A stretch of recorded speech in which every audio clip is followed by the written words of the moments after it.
Hello students, আমি Moumita ma'am. আশা করি তোমরা সকলে খুব ভালো আছো। Welcome back to our channel.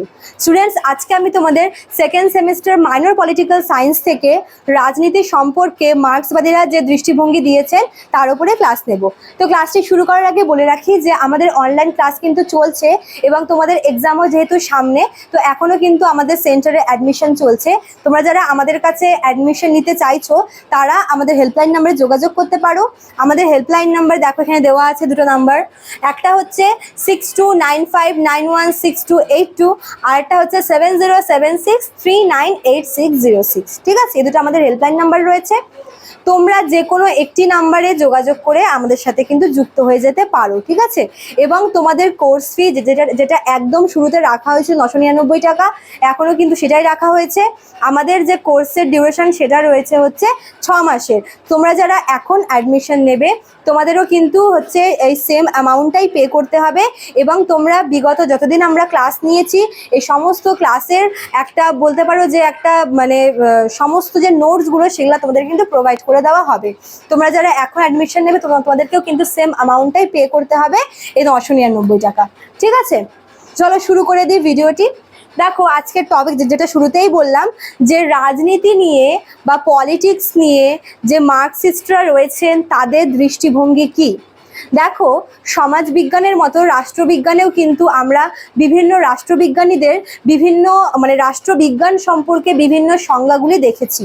বিভিন্ন রাষ্ট্রবিজ্ঞানীরা বিভিন্ন সংজ্ঞা দিয়েছেন রাষ্ট্রবিজ্ঞানের, কিন্তু যদি আমরা মার্ক্সবাদীদের ব্যাপারটা দেখি তারা কিন্তু রাষ্ট্রবিজ্ঞানীদের মানে রাষ্ট্রবিজ্ঞান সম্পর্কে একটা পার্টিকুলার কোনো রকমের সংজ্ঞা দেয়নি। ঠিক আছে, মানে তাদের মতে মানে তারা মানে বিভিন্ন যে মার্ক্সবাদীরা রয়েছে তারা বিভিন্ন মতামত দিয়েছে, তো বলতে পারো যে কোনো পার্টিকুলার সংজ্ঞা কিন্তু তারা দেয়নি।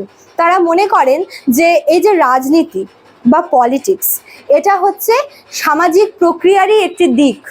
ঠিক আছে, অর্থাৎ একটি সমাজের যে অর্থনৈতিক ব্যবস্থা বা সেই সমাজের যে শ্রেণী বিভাজন, এই সমস্ত কিছু কি করে, এই সমস্ত কিছু একটা সমাজের রাজনীতিকে তুলে ধরে। অর্থাৎ একটি সমাজের যে মানে সমাজের যে আর্থিক অবস্থা কেমন এবং সেই সমাজে কোন কোন শ্রেণীর লোক বসবাস করে তার উপরে সেই সমাজের যে পলিটিক্স সেটা নির্ভর করে, সেটা তার মাধ্যমেই কিন্তু প্রকাশ পায়।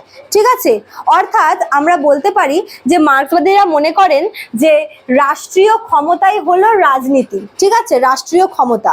এবং যদি আমরা হচ্ছে বিভিন্ন মার্ক্সবাদীদের সংজ্ঞা নিয়ে চলি তবে আমরা দেখব যে হচ্ছে লেনিন, যিনি একজন বিখ্যাত মার্ক্সবাদী, তিনি হচ্ছে রাষ্ট্রবিজ্ঞানের একটি খুবই হচ্ছে জটিল বলতে পারো এবং পরিষ্কার একটি সংজ্ঞা দিয়েছে। তো আমি এখানে ওদের সংজ্ঞাটা লিখে দিয়েছি। ঠিক আছে, আগে বলছি তারপর তোমাদেরকে আমি বোঝাচ্ছি। তো লেনিন বলেছেন যে বিভিন্ন শ্রেণীর সঙ্গে রাষ্ট্র ও সরকারের সম্পর্ক, অর্থাৎ একটি সমাজে যে বিভিন্ন শ্রেণীর লোকেরা বসবাস করে, তো বিভিন্ন শ্রেণীর লোকেদের সাথে রাষ্ট্রের সম্পর্ক এবং হচ্ছে সরকারের এবং সমাজের যে সম্পর্ক রয়েছে।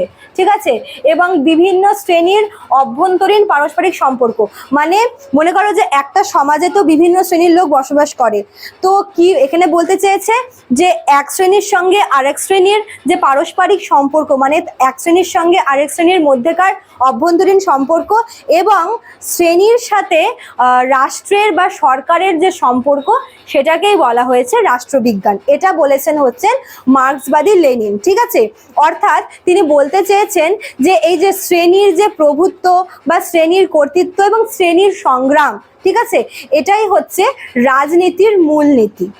তো এটাই ছিল তোমাদের মার্ক্সিস্ট কনসেপ্ট, অর্থাৎ পলিটিক্স নিয়ে মার্ক্সবাদীরা যে ধারণাটা দিয়েছেন বা যে দৃষ্টিভঙ্গি দিয়েছেন। খুবই তোমাদের এটা ছোট এবং খুবই সুন্দর একটি টপিক ছিল। তো তোমরা আশা করি বুঝতে পেরেছো, তোমাদের আমি শর্ট করে বোঝানোর চেষ্টা করলাম। ভালো লাগলে তোমরা অবশ্যই লাইক কমেন্ট করবে, শেয়ার করবে। দেখা হচ্ছে নিউ ক্লাসে। Thank you.